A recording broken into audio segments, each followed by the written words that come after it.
Laymen's evangelical fellowship స్థాపకులు ఎన్ దానియేల్ గారు 1963వ సంవత్సరం ఏప్రిల్ మాసం 24వ తేదీన చేసిన ప్రసంగము ఇర్మియా గ్రంథము 45వ అధ్యాయం 5వ వచనం. నీ నిమిత్తము నీవు గొప్ప వాటిని వెతుకుచున్నావా? వెతకవద్దు. నేను సర్వ శరీరుల మీదకి కీడు రప్పించున్నాను. ఇదే యెహోవా వాక్కు. మనం ఎల్లప్పుడూ మన కొరకు గొప్ప వాటిని వెతుకుచూ ఉంటాం. అయితే దేవుడు సర్వ శరీరుల మీదకి కీడు రప్పించున్నాడు అని చెప్పుచున్నాడు. దేవుడు లోకమును తీర్పు తీర్చబోచున్నాడు. ఆయన తీర్పు తీర్చుండగా ఇతర దేశములు ఆయన కృపలకు అయోగ్యమైనవిగా ఆయన కనుగొనుచున్నాడు. కాబట్టి ఆయన తన సొంత ప్రజల వైపు శ్రద్ధ చూపుచున్నాడు. అయితే తన ప్రజల్లో కూడా ఆయన తప్పులు కనుగొనును. ప్రభువుతో సరిచేసుకొనుడి. నేను మిమ్మల్ని శిక్షించుట మానను, కానీ మిమ్ము నాశనము చేయను. ఆయన మనల్ని ఎందుకు శిక్షించాలని కోరుచున్నాడు? ఎందుకనగా ఆ విధమైన దిద్దుబాటు మనకు అవసరమైనది. ఆ దినములలో కాడు అను ఒక గొప్ప నగరం ఉన్నది. అది నైల్ నదికి ఇరువైపులా ఉన్నది. అది ఆ దేశ రాజధాని. అక్కడ ఆమోన్ అను దేవతను పూజించేవారు. రాజులు పెద్ద స్తంభములతో గొప్ప భవనాలను కట్టారు. అది ఒక ఆశ్చర్యకరమైన నగరం. చాలామంది రాజులు దాని మీద దాడి చేశారు. అయితే వారు అధిగమించరాని వారని దాని పౌరులు తలంచారు. వారిలో ఎంతో గర్వము, స్వీయ నిశ్చయత ఉన్నది. చాలామంది దైవభయం లేని వారు ఆ విధంగా ఉంటారు. వారు విద్యావంతులై ఉండవచ్చు, ధనవంతులుగా ఉండవచ్చు, జీవితంలో చాలా శ్రమలను అధిగమించి ఉండవచ్చు, ప్రతి చోట చాలా విజయులై ఉండవచ్చు. అంతా సరిగానే ఉన్నది, మాకు జరగకూడనిది ఏమీ జరగదు అని వారు చెప్తుంటారు. అయితే వారి అంతం వచ్చుచున్నది అని దేవుడు చెప్పుచున్నాడు. వారి గొప్ప నగరము ఐగుప్తు ద్వారా బలపరచబడుచున్నది. ఎవరు దాన్ని నాశనము చేయలేరని ఆ నగరం తలంచున్నది. ఎందుకనగా దాని వెనుక ఐగుప్తు ఉన్నది. ఇశ్రాయేల్ దేవుడును సైన్యములకు అధిపతి అయిన యెహోవా ఇలాగ సెలవిచ్చున్నాడు. నీలో నుండి ఆమోను దేవతను, ఫరోను, ఐగుప్తును, దాని దేవతలను, దాని రాజులను, ఫరోను, అతని ఆశ్రయించు వారిని నేను దండించున్నాను. వారి ప్రాణం తీజూచు బబులోను రాజైన నెబుకద్నెజరు చేతికిని, అతని సేవకుల చేతికిని వారిని అప్పగించున్నాను.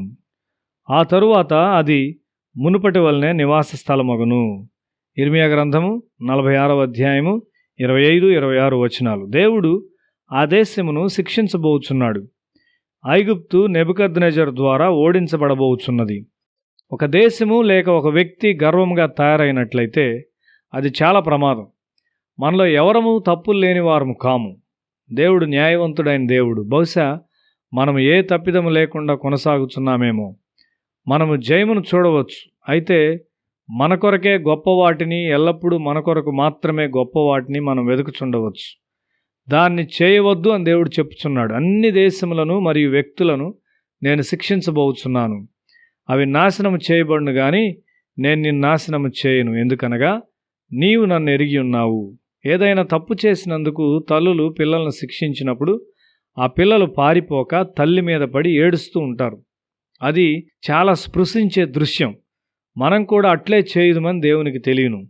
మనము దేవునికి వ్యతిరేకంగా నిట్టూర్పు విడవకూడదు. దేవుడు మనకి ఈ సమస్యను పంపాడు. ఆయన న్యాయవంతుడు. మనము దానికి తగిన వారము అని మనం భావించాలి. దేవుడు ప్రేమతో నిండి ఉన్నాడు. ఓ యాకోబు, శిక్షించకుండా నిన్ను నేను విడువను. శిక్షించడం ద్వారా నిన్ను నేను శుద్ధి చేస్తాను, నీకు బోధిస్తాను. అప్పుడు నీవు ఎల్లప్పుడు నాతో ఉంటావు అని దేవుడు చెప్తున్నాడు. నీ కొరకు గొప్ప వాటిని వెతకవద్దు. నీవు గొప్ప వాటిని వెతికినప్పుడు దేవుడు కలిగి ఉన్న ఆ ఉన్నతమైన లక్షణాలను క్రీస్తు కొరకు నీకు అవసరమైనవని నీవు తప్పక ఎరిగి ఉండాలి.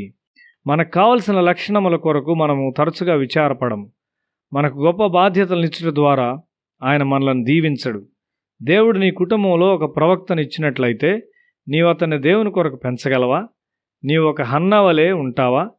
నీ ద్వారా దేవుడు గొప్ప మనుషులను లోకంలోనికి పంపాలని కోరుచున్నాడు. ఒక బాప్తిస్మిచ్చు యోహాను పంపబోచున్నాడు. యోహాను తమిళనాడుకు వచ్చి సంఘంలోనున్న గొప్పవారికి మరియు తక్కువ స్థాయి వారికి సర్ప సంతానమా అని వారి తప్పులు చూపినప్పుడు ఎంత దీవెన ఉండునో ఆలోచించండి. ఆ కఠినమైన సత్యాలను చెప్పుటకు అతడు పరిశుద్ధమైన ధైర్యాన్ని కలిగి ఉన్నాడు. నేడు తమిళనాడులో మనకి ఇదే కావాల్సి ఉన్నది. అయితే ప్రజలు అటువంటి విషయాలను వినుటకు ఇష్టం లేనివారుగా ఉన్నారు. దాని ఫలితం ఏంటి? మన కుటుంబం నుండి గొప్పవి ఏమీ రాలేవు. మన పిల్లలను ఉన్నత స్థితి అనే అంతస్తుకు మరియు విద్యకు అమ్ముచున్నాము. ఒక మంచి తల్లి గల నా స్నేహితుడు ఉన్నాడు. ఆమె నన్ను వారింటికి ఆహ్వానించి దేవుని వాక్యమును నాకు బోధించుచుండెడిది. నా జీవితంలో ఆ విధంగా చేసిన మరి ఒక స్త్రీ లేదు. ఆమె పిల్లలందరిలో నా స్నేహితుడు పెద్దవాడు. ప్రారంభంలో అతడు దేవుని పట్ల గొప్ప ఉత్సాహం చూపించాడు. మేమిద్దరము క్రైస్తవ కళాశాలలో చదివాము. అతడు ఎక్కువ వ్యక్తిగత సేవ చేస్తూ ఉండేవాడు. అతడి కళాశాల విద్య ముగించిన తరువాత దేవుని కొరకు ఏమీ చేయలేదు. అతడు ఒక విశ్వవిద్యాలయంలో ఆచార్యునిగా అయ్యాడు. అమెరికాకు ఒక రాయబారిగా ఎంపిక చేయబడినాడు, కానీ దేవుని కొరకు ఏమీ చేయలేదు. నేను విచారపడ్డాను. కళాశాలలో నా మంచి స్నేహితుడు తన కొరకు మాత్రమే గొప్పవాటిని వెదికాడు. ఆ కుటుంబంలో ప్రతి ఒక్కరూ ఒక మంచి పేరును మరియు జీవితంలో మంచి స్థితిని వెదికారు. వారిలో ఎన్నడూ త్యాగము లేక దేవుని యొక్క పని లేదు. అయ్యో, వారు దేవుని యొద్దకు వట్టి చేతులతో వెళ్తున్నారు. ఆ కుటుంబం అంతటి మీద ఒక విధమైన శిక్ష ఉన్నది. అది అట్లుండుట ఎందుకు అని నేను దేవుణ్ణి అడిగాను. వారు ఎల్లప్పుడూ వారి కొరకు మాత్రమే గొప్పవాటిని కోరుకున్నారు, ఎన్నడూ దేవుని కొరకు కాదు. నీ కొరకే గొప్ప వాటిని వెతుకుచున్నావా అని బారూకును దేవుడు అడుగుచున్నాడు. దేవుడు ఎల్లప్పుడూ నన్ను సరిచేశాడు, స్వస్థపరిచాడు. నేను ఎటువంటి మనిషినో నాకు చూపించాడు. నా తప్పులన్నీ నాకు చూపించాడు. నా ప్రభు యొక్క లక్షణాలను వెదకమని ఆయన నాకు చెప్పాడు. గొప్ప క్రైస్తవ శీలము గల కుమారుని లేక కుమార్తెను నీవు నాకు ఇచ్చినట్లయితే ఆ బిడ్డను పెంచుటకైన కృపను నాకిమ్ము. ఇది మన ప్రార్థన అయి ఉండాలి. నీ కొరకు గొప్ప వాటిని వెతుకుచున్నావా? వెతకవద్దు. ఎందుకనగా అంతకుముందే నేను శిక్షించవలసిన విషయాలు అక్కడ ఉన్నవి. అయితే నేను నిన్ను నాశనం చేయను.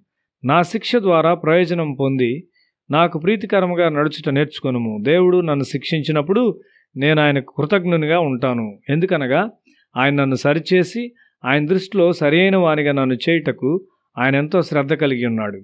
నేను పరిపూర్ణుడను కాను అని నాకు తెలియను. ఆయన నా తప్పులను చూచును. ఆయన ఎల్లప్పుడూ సరి అయినవాడు. నీవు ఇవ్వవలసింది నాకు ఇమ్ము. అయితే నీవు నాకు దేన్నైతే బోధించగోరుచున్నావో దానిని నన్ను నేర్చుకొననిమ్ము. ఈ సహవాసం నడిపించుటకు తగిన వానిగా నన్ను చేయుము. ఇది దేవునికి నా ప్రార్థన.